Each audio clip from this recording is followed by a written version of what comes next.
अस्सलाम वालेकुम फ्रेंड्स। नाम है निदा, मायनी है पुकारने वाली और सदा।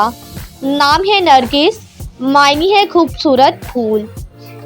नाम है माहीन, माहीन नाम के मायनी है चांद जैसी खूबसूरत। नाम है रिनाज, मायनी है अजीम और शानदार। नाम है नादरा, मायनी है अनोखा और हैरान किन। नाम है बीना, बीना नाम के मायनी है पाकीज़गी।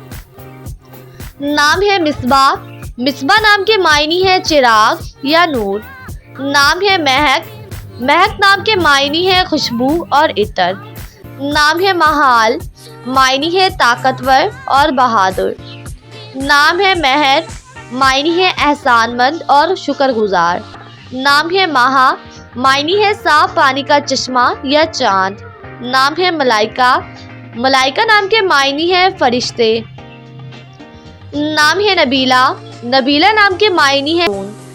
नाम है महरून, मायनी है हसीन और खूबसूरत। नाम है मुस्कान, मायनी है मुस्कुराहट और तबस्सुम। नाम है नईमा, मायनी है सुकून और अमन। नाम है नाहिदा, मायनी है नर्म मिजाज। नाम है माहिरा, मायनी है हुनरमंद। नाम है रिजवाना, मायनी है जन्नत का बाग।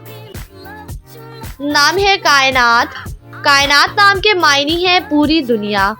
नाम है रीहा, मायनी है ठंडी हवा। नाम है नाइला, मायनी है कामयाबी हासिल करने वाली। नाम है नासरा, मायनी है चमकता हुआ सितारा।